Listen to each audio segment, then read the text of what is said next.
Hello everyone, it's Shane Kanto, your Wasteland reviewer, and boy am I going to gush through this review, but here it goes. Here's my review for Blade Runner 2049, and I'm going to start off by saying, sorry Wind River, you have been displaced as my favorite film of the year so far because this movie blew me away. And I saw this at 10 o'clock at night on Thursday night, and this is almost a 3-hour movie. But I was still blown away by this film, and I really want to see this again. Wow. This is one of those films when you walk out of the theater and you're just in awe, and you can't really say anything. And me and my friends were standing outside afterwards talking about it, and it took me a little bit to be able to even start talking about it because I was still in awe of what I just saw. I'm a huge fan of the original Blade Runner, the final cut. It's the only cut I've seen. It's the only one that matters to me. And when I heard about this film, I was like, I can't wait. The trailers came. I can't wait. This film looks amazing. And it was. Boy, this film, I am a big sci-fi fan. Science fiction is my favorite genre. I've said that a lot of times on my channel. And this is science fiction in its truest form of what it's trying to do, in entertaining and visually and trying to say something. And Denis Villeneuve, who is definitely up there as one of the best directors in the world right now, man, you're inspiring because I love Prisoners, I love Arrival, I love Sicario. Just what Denis Villeneuve is able to bring to the screen is just amazing, and he does it again. And he's able to artfully tell this intriguing mystery, which I am not going to talk about anything that has to do with the plot. Nothing. So do not worry about that. I'm going to talk about the pieces of the story and generalizations about how it's structured, but I'm not going to mention any plot points because go in blind as possible. It's worth it because this movie unravels in such an amazing way, and Denis Villeneuve has such a fine handle on what he's trying to say with this film, and it's very methodical. And you're drawn through this whole entire film for 2 hours and 44 minutes. I'm going to say, but this isn't how I felt. I can see where people are going to be like, this is a slog. Because a slow-moving 2 hour and 44 minute movie should be a slog. To me, this wasn't. I was so engrossed by everything. I was just in it from start to finish. And what they are able to fully realize, this world, this atmosphere, you feel so engrossed, and it feels so well connected to what the Blade Runner world felt like in the first one, but 30 years in the future, how it progressed, and how it's believable that it could have progressed here. And then it really is impactful and resonant. And I'm going to go off on a slight tangent here. I am a robophobe. I am very afraid of technology becoming too advanced and taking over the world and then destroying us, and it takes a lot for me to love a film that paints robots in a positive way. I love the Terminator series because that really hits home on my biggest fear. But this film is able to make you feel for robots and beings that were created by humanity through technology and really actually feel for them. It made me forget that they are actually robotic, and I actually felt for their feelings and what happened to them, and that says a lot for me. So, big praise for me. And now time for me to gush a ridiculous amount, because Roger Deakins, the greatest cinematographer working today, maybe ever, I'm going to say that. I love Roger Deakins. If he doesn't win his Oscar for this movie, I'm going to rage quit. I'm probably not going to, but I'm going to be borderline ready to turn off the Oscars if they have the cinematographer award when they present that and doesn't go to Roger Deakins, because this movie looks amazing. It's one of the most beautiful, awe-inspiring films I've ever seen.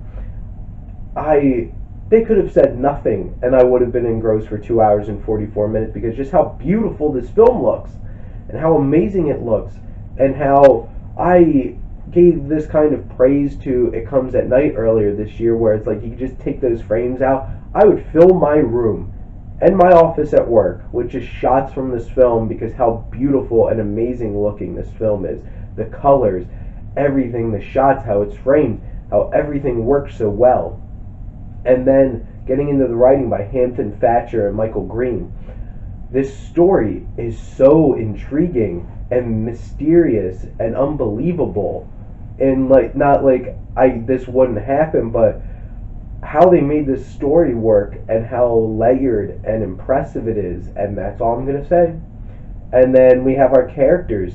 That this film is filled to the brim with interesting characters, from our main character Kay, who's played by Ryan Gosling, to Deckard, to everyone else. Jared Leto's character, who creates the replicants now.